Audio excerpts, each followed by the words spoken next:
Welcome to our first activity. Here is a breaking news. Yes. While hanging out with his college roommates, Peter, not his real name, realized he felt differently about sex than other heterosexual men. I have never been somebody who was interested in pornography, but I had laughed along with their jokes, said Peter, now 44, who is British. Of course, I never mentioned that as a man you had me kicked off out of the herd. As he developed proper serious relationships with women, Peter discovered he did not have the sexual drive many of his partners did. I would make excuses around getting tired or feeling stressed. That kind of thing, he said it was not an issue with attraction to my partner, it just did not enter my mind to initiate sex. In 2021, Peter saw an ad recruiting male volunteers for a new study on hyperactive sexual desire disorder or HSDD. Researchers plan to inject the study's participants with kisspeptin, a naturally occurring sexual hormone, to see if it increased their sex drive. Kisspeptin plays a key role in reproduction. Without adequate levels of the hormones, children do not go through puberty. For example, it is a long-term committed relationship with a woman, he says, has a higher sexual appetite. Peter signed up, intrigued by the thought that a biological imbalance might help explain his behavior. In the week after the final session, Peter said, something amazing occurred. All of a sudden, I wanted to initiate intimacy. I can only presume it was driven not by my. I did initiate sex more and it improved things with my partner incredibly.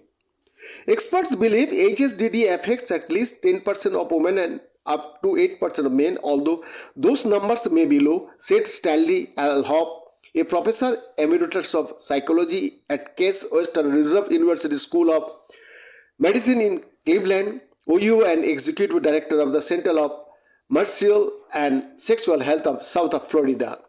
Men are embarrassed to go to the doctor to begin with, and you are supposed to be a macho guy, said Alhop, who was not involved in the kisspeptin study.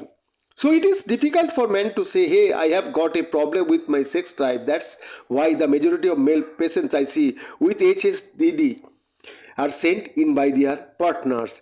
To be diagnosed with the disorder, a person must have no other issues that might cause a change in libido, such as erectile dysfunction or premature ejaculation. Losing interest due to performance issues is common, but HSDD is its own thing. Althop said it is an absence of erotic thoughts and a lack of desire for sex that has to be present for 6 months. It also cannot be better explained by another disorder or other stressor. It cannot be due to depression. It cannot be due to a bad relationship. It cannot be due to taking an antidepressant.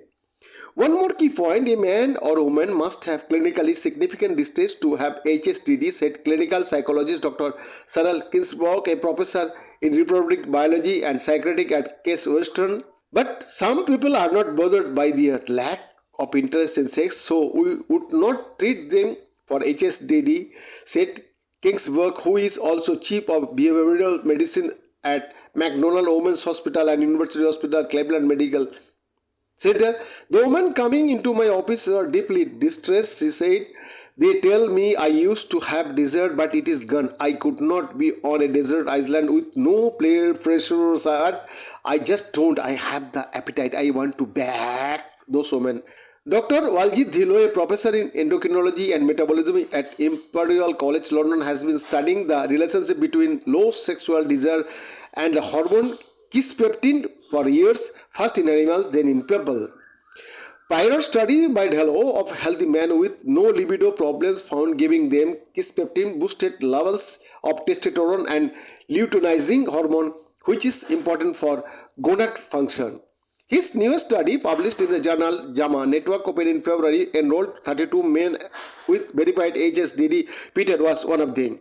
So many people say to themselves, it is just me, I have got a problem, but actually HSDD may be how your brain is wired, said Dhilo, who is a dean at the United Kingdom's National Institute for Health and Care Research Academy in Newcastle upon Tyne. The biology is telling us there is increased activation of inhibitory areas in the brain, the same areas that tell us it is not okay to walk around in public naked, and those areas are switching of sexual desire. How can we tackle that? We give a hormone that would naturally give you increased sexual desire, essentially hijacking the normal system. The men participating in the new study visited Dhillon's lab twice. On each occasion, they were fitted with a device to objectively measure aerosols, given an injection, and asked to watch pornography while their brains were scanned via functional magnetic resonance imaging. Neither the subjects or the researchers knew if that this injection was kisspeptin or a placebo. It was extraordinarily surreal, lying there with something resembling a hangman's noose around your beads and watching a mixture of 70s to modern day pornographic images and videos. Peter said you had get about 5 or 6 seconds of one type of image or video, rate your arousal for the researchers, and then moved on to the next. Brain scans showed a significant dual effect after the kisspeptin injection. Dhillon said activity in the areas of the brain that inhibit behavior slowed, while areas of the brain connected to sexual interest lit up. As a group, the men had a 56% higher sexual response to sexual images after the kisspeptin than the placebo, Dhillon said, and we found no side effects at the very small dose that we are using. Peter noticed a difference immediately after finishing the treatment. His sex life was so robust, in fact, that it was not long before his partner was pregnant with their first child. Behind the report, Posak TV.